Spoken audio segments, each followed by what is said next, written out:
Hello, everyone. Welcome back. Today I will be reading part 8 of the Reddit no sleep story called My Romantic Cabin Getaway is Not Going as Expected. And, so if this is your first time watching one of these videos, we are on part 8 of this, Reddit no sleep story, and there's, like a little bit of a synopsis. Actually, no, there's not in this one. Okay, never mind. So, if you want to start from here, cool, but I'd recommend starting from part 1, and there's a playlist on my channel called Reddit No Sleep Stories. Okay, so let's do it. Okay. The first night back at my cabin was the most terrifying experience of my life. The next morning, Wednesday, the ranger showed up with his friend, Getaway, a Pueblo medicine man, and his adult son, Nathan. I need to readjust for a second. Okay. These people are amazing. They were instantly likable and sympathetic to my situation. I'm just laughing because I'm trying to fit everything into the screen. The struggle. Okay. These people are amazing. They were instantly, I already said this, but they were instantly likable and sympathetic to my situation. I have mentioned them in a tiny update in my last post, but here's what happened. Lore and legend. Getaway is an incredible storyteller. He told me about Pikes Peak and the surrounding area was inhabited by the Ute Manitoba, Arapaho, Pueblo, Anasazi, and other Native American groups at various times. In the 1860s, when the gold rush was in full swing, many Indians were violently displaced because of mining operations there.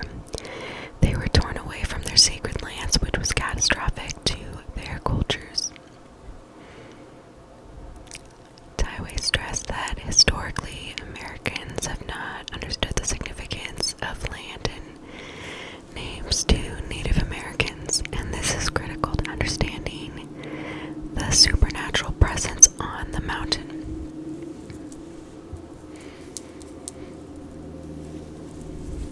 Just waiting for this car to pass.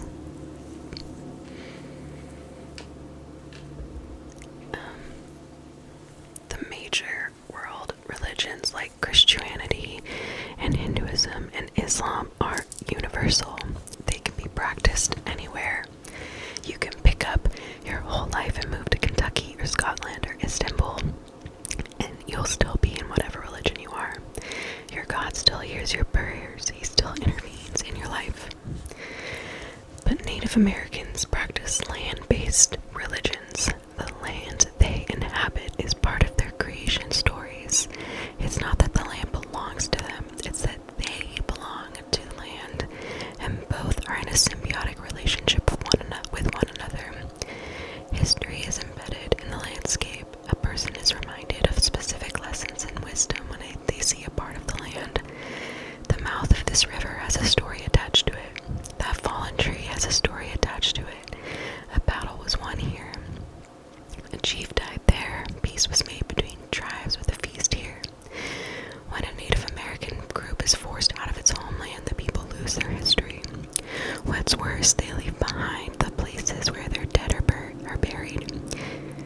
Since the dead are bound to that place, the Indians who left no longer have spiritual connections to their ancestors and thus to their gods. The Indians who left, medicines and magic will no longer work. They forget the names of sacred places as the names and history and wisdom are forgotten. The tribe's spiritual power evaporates. Okay. I'm just seeing how long this one is. Okay. Yeah, not too bad. Just gonna have a sip of water.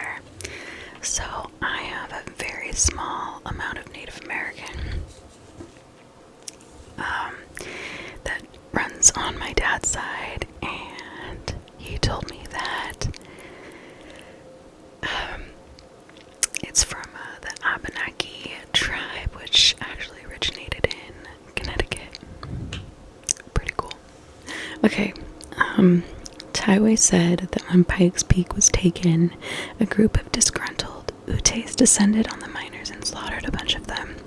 Because a complex network of alliances and peace treaties, these Utes were punished by another tribe. I'm not sure if I'm saying that right. They dug holes in the ground and slit the Utes' throats. They then buried them upside down in the holes with their legs sticking out of the ground so that wolves would feast on their calves. Oh my gosh, that's horrible. Okay. Oh my gosh. That engine is so loud, and I swear I just heard someone go, woohoo. What in the world? It's Friday night. Goodness, okay. Alright, that was supposed to be the end of it, but then something else happened. The legend says that these dead Utes arose from the tainted ground one night. Because their flesh had been flayed from the hips down, they looked like walking skeletons. They hopped into the Arapaho camps and took women and children back up the mountain. They forced them deep into one of the mines, never to leave again. The howls of women and children have been reported on the mountain for over 100 years now. The Utes and Arapaho engaged in blood fuels, sometimes called mourning wars. Mourning like Mourning. Mourning wars for years over this. They exchanged curses, executed and skinned and tortured each other. They stained the once sacred earth on Pikes Peak with rivers of blood. I was pretty mortified by this story. I just kind of sat there with the ranger while Taiwei and Nathan blessed the cabin. They burned sage and tobacco inside and outside and used crushed herb dust to cover their hands. They made a handprint on every window and drew small symbols in ash at the top of the front door, inside and outside.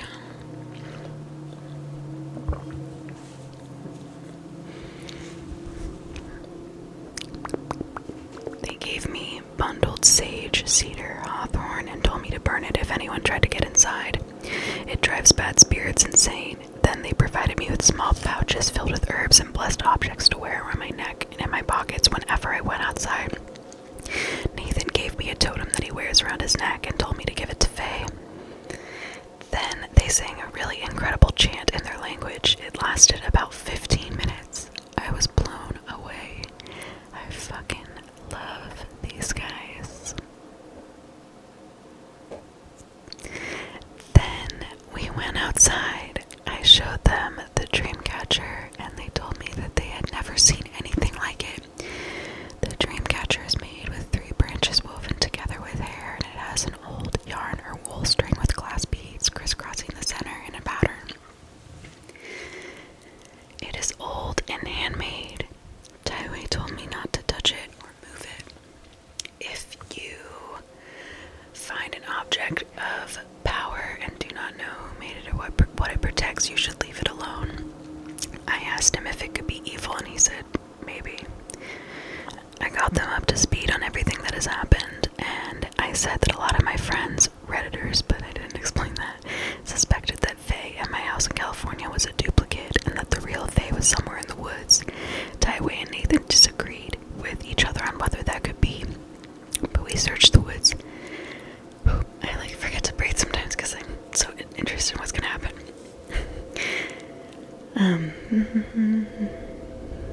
Okay, but we searched the woods looking for signs of my Fae.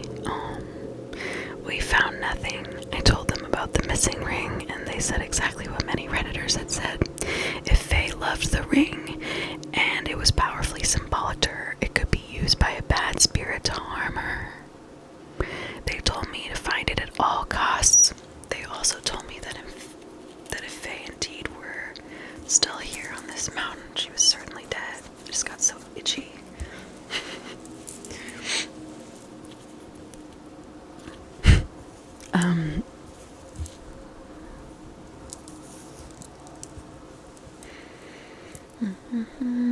Okay.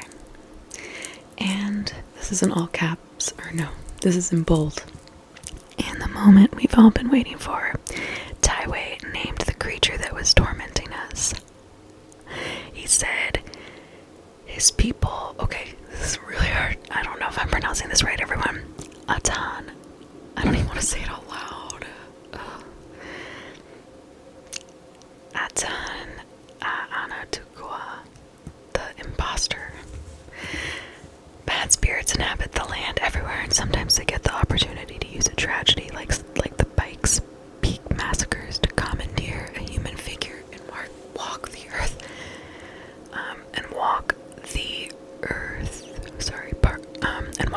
Partly mortal. In the case of the imposter, they collect animal and human parts piecemeal wherever they can and stitch them together. Ooh. This is why they walk strangely, vocalize strangely, and why they never show their faces or come out during the day. They cannot pass for humans. I asked Getaway why I always see someone facing away from me at the edge of the forest, and he said because it does not want me to know its identity. But eventually, the imposter would come for me wearing face, skin, and teeth and hair and try to convince me that it was her. When I asked him what it wanted, he said nobody knows. He also told me there is power in names, as many Redditors have stated, and that I should not speak its name. Great. Okay, well, I just said it out loud, so pray for me, everyone. Yay. Okay, I should not speak its name, especially not to it, because that could provoke it. Of the voices I was hearing in the forest every night, Getaway said they practice what they hear for decades. It makes them easier to hunt. Okay. Oh, now it says the freaky shit, as if that wasn't freaky. Great. Okay. Getaway, Nathan, and the ranger left at sunset, and I spent the rest of the evening thinking about all of this, and I think I figured a lot of things out. Around 9 p.m., something disturbing happened. I used the satellite phone the ranger gave me to call Faye. She actually answered and was just lying in bed reading. We had a great conversation. I told her I missed her so much and that I was up here trying to solve what happened. I told her I wanted to have a family with her. She said that she was feeling better and had actually gone a whole night without sleepwalking or terrifying Jason and Richard, the friends that are watching her. After about 15 minutes of talking, I started hearing sounds outside. I heard footsteps crunching in the dry snow, and I heard a voice. My voice. It said things like flight, insomnia, miss you, I'll see you soon. That's okay. Wow, that's insane. The thing had been standing near my window, mimicking my conversation with Faye. I told Faye I'd call her back later and hung up the phone, then went silent. The thing walked around the cabin slowly, trying to figure out if I had moved, and kept mumbling and repeating a few phrases as it went. Finally, it came and knocked on the door. Not again. Oh, gosh. It came and knocked on the door. The knock was gentle, just like last night. I was a little bit less scared because of all the blessings Getaway had put on the cabin, but I still held on to the gun just in case any shit went down. He spoke to me in my own voice, and the first thing he said was, "The hole will fill with snow and blood." So yeah, that amped up my fear quite a bit. Every hair on the back of my neck bristled. Do you know the feeling of being so scared that your vision turns hyperreal? Everything looks like a realistic video game, so everything just looks slightly off. Oh. Then it knocked again and again. "Hello, may I come in?" I simply said, "No, leave." Then it knocked for another 30 seconds or so and said, "What is your name?" "Hello." Oh no, and then I lied and said, "My name is Daniel. Now leave, you can't come in." The thing started knocking harder, a lot harder, nonstop, and said, "What is your name? What is your name?" It was terrifying to hear my voice from the other side of the door and to hear rage building in that voice.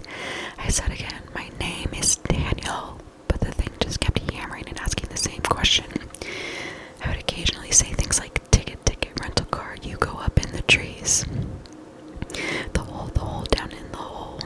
is your name? May I know your name? Then I had an idea. I'm really good with fake accents. Oh no, I don't want to do more accents. No. Oops. Okay, I'm really good with fake accents. And when I was a child, speaking my first language, my first language was German. My dad immigrated to Boston and met my mom. I started speaking in a thick accent, talking about my day, and then started shouting in German. I recited a poem I know by Hermann Hesse, De Frauen von Ravenna Tragen. My visitor went silent and stopped knocking. Why is that funny?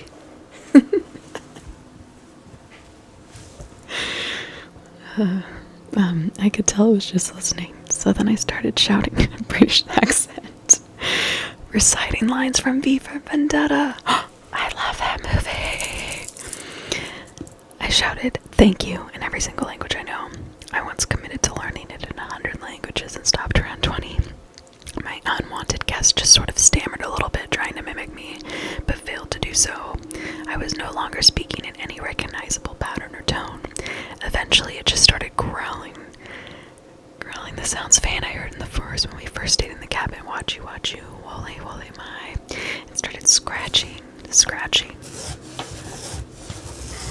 and pounding. I'm not gonna pound because that's definitely not ASMR. And pounding on the door. I grabbed the sage bundle and torched it with my lighter, then waved it all around the door frame. I don't know if the thing outside could smell it, but it walked off the porch all pissed off, growling, and went off into the night. This time I ran to the window and tried to get a glimpse of it, but all I could see was a very dark, amorphous form disappearing into the trees. I think I figured a lot of stuff out. I think this entity is mimicking me because it's going to try to convince Faye that it is me. It is rehearsing my voice and then whispering to Faye while she sleeps, talking to her in her dreams, trying to get her to let it inside of her house.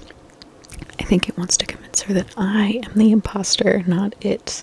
I think I also figured out why the voices go crazy at night and why they're getting closer to my home. These fuckers aren't trying to scare me, they're trying to deprive me of sleep.